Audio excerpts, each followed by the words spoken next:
Palm Springs has one travel trap. Everything looks close enough to squeeze in. You land, point at the mountains, and decide downtown can share a day with the tram. The canyon hike slips in next, pool time gets pushed back, and Joshua Tree starts looking tempting. That's how the day gets cooked. By 2 p.m., the car is an oven, the cute outfit has surrendered, and the hotel pool is getting more respect than the itinerary. This 4-day plan keeps the trip from turning into a long apology. Day 1 gets you settled downtown. Day 2 saves the canyons for the cooler morning. Day 3 gives the tram the space it needs. Day 4 handles the choice most travelers underestimate: Joshua Tree or a slower finish that keeps the last afternoon fun. Day 1. Downtown Palm Springs, Art Museum, Architecture, and Village Fest. Start your first morning downtown. Not in the car trying to conquer the whole valley before lunch. Palm Springs is small enough to tempt you, then wide enough to punish you when you start bouncing between neighborhoods for no reason. Keep the first day close to Palm Canyon Drive, the Art Museum area, and the streets around the downtown parking garage. The city lists that garage as free with a 4-hour limit, which is rare enough in a California vacation town that you should take the win and stop moving the car every 20 minutes. Get coffee or breakfast first, then walk while the morning still has some mercy in it. Downtown Palm Springs is at its best when you treat it as your landing zone. You're getting your bearings. Notice how the mountains sit behind town, how low the buildings stay, and how old signs make the street feel more interesting than a normal shopping strip. Keep the first walk loose. Pop into a shop, step into shade when the sun starts acting personal, and don't pretend a first-day walk needs to become a fitness challenge. Make the Palm Springs Art Museum your main indoor anchor if it matches your travel day. The museum is right by downtown, but it isn't open every day, so this is one of those places where checking the current hours actually saves you from standing outside a locked door in sunglasses, pretending you meant to look at the building. If it's open, use it as a smart middle-of-the-day stop. You get art, air conditioning, and a break from the kind of heat that makes everyone suddenly quiet. Treat the museum like a real stop, not a spare hour you toss in because it's hot. Palm Springs has a strong design identity, and the museum helps the city make more sense. You'll see why this place is not only about pool floats and palm trees. You're also near architecture that people fly in to see, but handle that part with some basic respect. These are real homes and real neighborhoods. Stay on sidewalks, don't block driveways, don't lean into yards for photos, and don't turn someone's living room window into your vacation content. For a proper architecture tour, book it for the right date and build the day around it. If you're keeping things casual, let architecture show up as part of the walk. Look for flat roofs, deep shade, and breeze blocks. Then enjoy those doors that look like they were painted by someone who owns very confident sunglasses. That's enough for day 1. You don't need to become a design historian before dinner. By late afternoon, slow down. Go back to the hotel, change, sit by the pool for a bit, or take a proper rest. This is where Palm Springs trips get better for people who stop trying to prove something. The afternoon light may look great from the sidewalk, but your group may be quietly dreaming about cold water and clean clothes. Let that be part of the day. If you run straight from downtown to a canyon, to the tram, to a dinner reservation, the city will not applaud you. It will just give you a headache and a phone at 4% battery. If your day 1 is a Thursday, Village Fest can be your evening. It runs on Palm Canyon Drive and changes its hours by season, so confirm the timing before you build dinner around it. Also remember that the street closes for the event, which is fun once you're walking, and less fun if you're trying to park at the last second while everyone in the car is pretending they're not hungry. Go early, wander for a while, snack if something looks good, and keep dinner flexible. If it isn't Thursday, skip the fake replacement event. Have dinner downtown, take a short evening walk, maybe swing by the Maryland statue area if that's your thing, and let the first night stay low pressure. The reward today is not how much you saw, it's that you now understand the center of Palm Springs. You've had one real indoor stop, and nobody has already started saying, maybe tomorrow we should do less. Day 2. Indian Canyons, Moorten Botanical Garden, and a real pool break. Day 2 is where you earn the desert part of the trip, and the main rule is brutally simple: go early or change the plan. The canyons around Palm Springs are beautiful, but they are not waiting around all afternoon for visitors who had a slow brunch and then remembered hiking exists. Start with a quick breakfast. Bring more water than you think you need, and wear shoes that can handle dust, rock, and a little bit of ego correction. Choose one canyon plan. Indian Canyons gives you the bigger morning. You get palm groves, canyon walls, a trading post area, and more room to decide how far you want to go. It can be a peaceful place, but it still takes planning. The official hours change by season, the last vehicle entry matters, and animals are not allowed. If you are traveling with a pet, that detail is not a tiny note. It changes the day. Tahquitz Canyon is the more focused choice. The trail is known for its canyon setting and waterfall when conditions supported, but the last hiker entry is earlier than closing time. That matters because people see a closing hour and think they can start whenever they want. You can't treat the desert like a mall.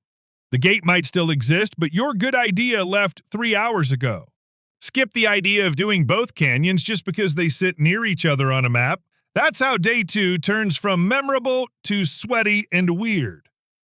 Pick Indian Canyons if you want a broader morning with more space. Pick Tahquitz if you want one clear hike in a visitor center context. Either way, start early and stay on marked trails. Respect the rules, then leave before the sun turns the rocks into a personal insult.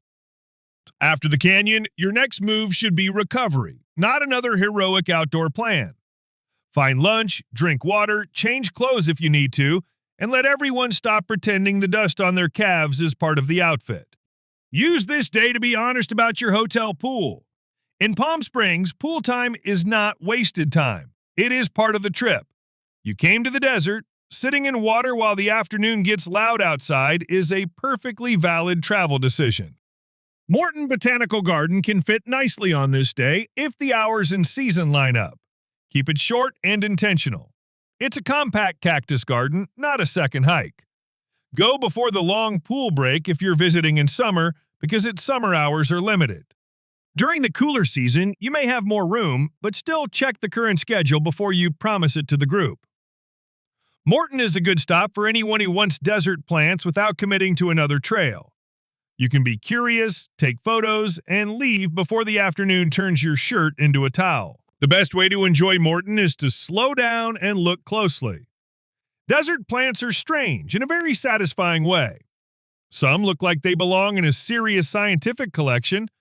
Others look like they were designed by a cartoon villain with excellent taste. The cactarium is the kind of stop that gives viewers a nice change of texture in the video, too.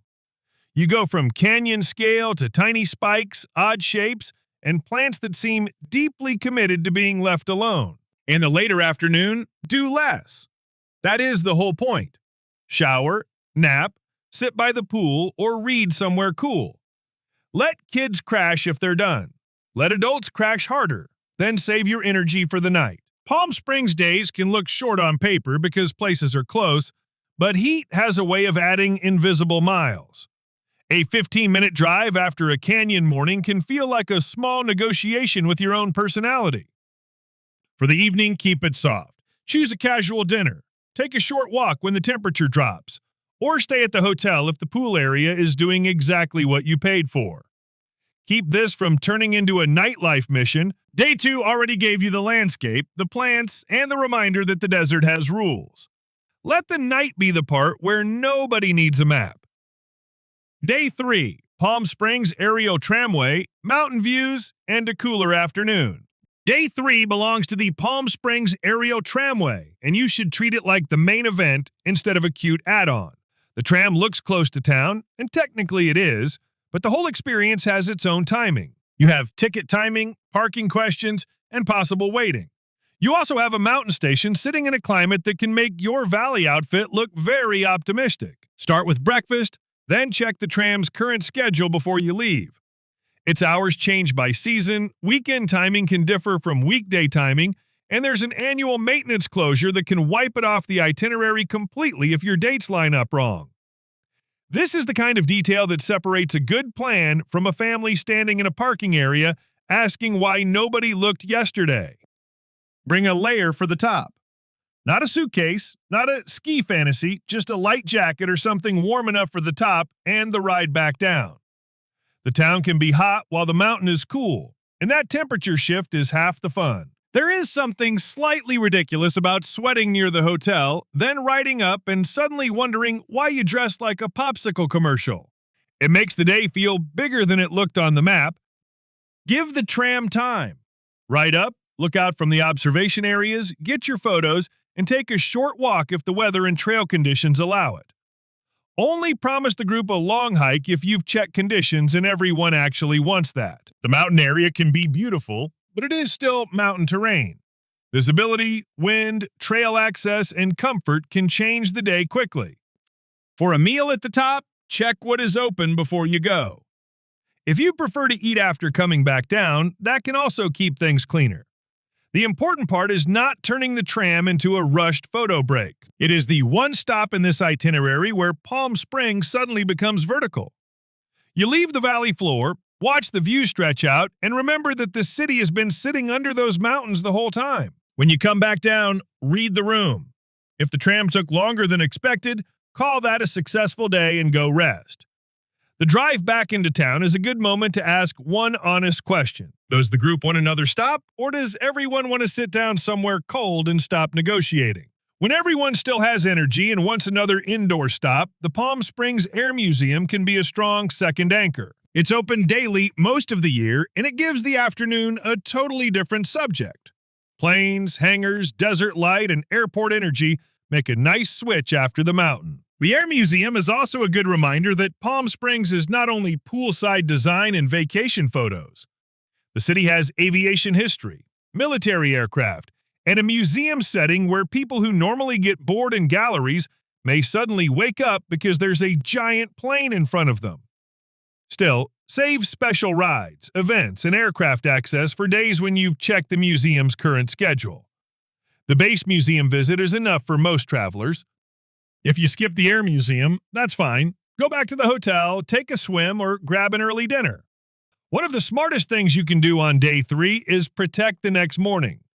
Day 4 asks you to choose between a national park day and a slower final day, and both are better when you're not dragging yourself out of bed because you tried to turn the tram day into 5 different plans. End the night with something calm. A simple dinner, a short downtown return, or a quiet pool evening fits better than a big, late push. By now, the day has already given you the big view, so you don't need to chase a loud ending. The tram gives travelers a planning lesson too. When one ride changes the weather, the clothes, and the pace of the afternoon, that stop deserves breathing room. Palm Springs can change fast when you add elevation. Respect that, and the day becomes fun instead of fiddly. Day 4. Joshua Tree. The living desert, or a slow desert finish. Day 4 should not be a leftovers drawer. This is the point where Palm Springs either lets you leave on a good note or tricks you into one more afternoon of driving around when everyone secretly wants the pool, food, or silence. You have 2 tracks. Choose based on energy, weather, and how much driving your group can handle without becoming quiet in a dangerous way. The first choice is Joshua Tree. Start early and treat it as a real national park day. It's open all day and all night, but that does not mean you should wander in casually after lunch with half a bottle of warm water and no saved map. You need an entrance pass, and the standard private vehicle pass is valid for 7 days. Buy it ahead if that helps, or plan for the entrance station. But don't assume the whole process will be instant during busy periods. Keep the route clean. From Palm Springs, you are driving out of town, entering a different desert environment, and spending real time on park roads. Pick a few classic stops instead of trying to collect every rock formation like stamps. A visitor center, a scenic drive, one short trail if conditions are kind, and a sunset view can make a great day. Add too many stops and the park starts to blur. Suddenly every conversation is about where the keys are, who has the sunscreen, and why the next bathroom is farther away than expected. A giant list will mostly give you dust, thirst, and 20 versions of the same car door slam. Download maps before you lose service. Bring water, snacks, sun protection, and patience. Joshua Tree can be gorgeous, strange, and quiet in a way that makes people lower their voices without deciding to. It can also be hot, exposed, crowded at popular stops, and short on shade. That combination is fine when you plan for it. It gets unpleasant when people treat it like a roadside photo booth with boulders. If you go in summer, be extra careful with the timing. Keep hikes short, avoid the hottest part of the day, and keep this from turning into a toughness contest. The park is already impressive from pullouts, viewpoints, and shorter walks. Your vacation does not need a medal. End by driving back toward Palm Springs or eating somewhere on the return route, then keep the final night simple. The second choice is a gentler finish in the Coachella Valley. Use this if you want one more good day without a national park drive. The Living Desert and Palm Desert can be the main morning anchor, especially for families, animal lovers, or anyone who wants a structured outdoor stop with gardens and exhibits. Its hours change by season, and summer hours run early, with last admission before the afternoon. So this is a morning plan. Buy or check tickets before you go, then move through at a sane pace. Sunnylands can also fit this slower track when it's open. This is the one you must verify because the center and gardens close for an annual summer hiatus. If it's open, use it as a calm design and garden stop. If you want an estate tour, book it in advance and make sure the timing lines up. Assume the special access parts need the right ticket and the right timing. If the Living Desert or Sunnylands does not fit your dates, keep the finish in Palm Springs. Go back downtown for coffee. Use the pool without guilt. Visit the Air Museum if you skipped it, or stop at Moorten if day 2 ran out of room and the hours worked today. Use this slot to handle boring travel stuff before it becomes annoying. Gas up the car, sort the bags, check tomorrow's flight time, and buy the one snack nobody thought about until the airport. The point is to choose one anchor, not build a punishment schedule out of every unused idea. End the last evening close to where you are staying. Pack before dinner if you have an early departure. Take one final walk if the air is pleasant. Sit outside if the hotel has a good spot for it. Palm Springs is one of those trips where the quiet parts are part of the value. If your last memory is not a frantic drive across the valley, you did the 4 days right. A good Palm Springs ending doesn't need a victory lap. Nobody remembers a trip more fondly because you squeezed in one extra parking lot, one extra ticket line, and one extra silent drive back to the hotel. Leave the last evening with some air in it. If Joshua Tree gave you the big finish, come back, eat, and stop moving. If you chose the slower valley day, let that choice count. Sit outside for a while if the air is kind. Pack before the suitcase turns into a 4 problem. Take the final walk or do absolutely nothing for 20 minutes without calling it wasted time. Palm Springs is very good at rewarding people who stop at the right moment. Let the trip end while everyone still likes the trip.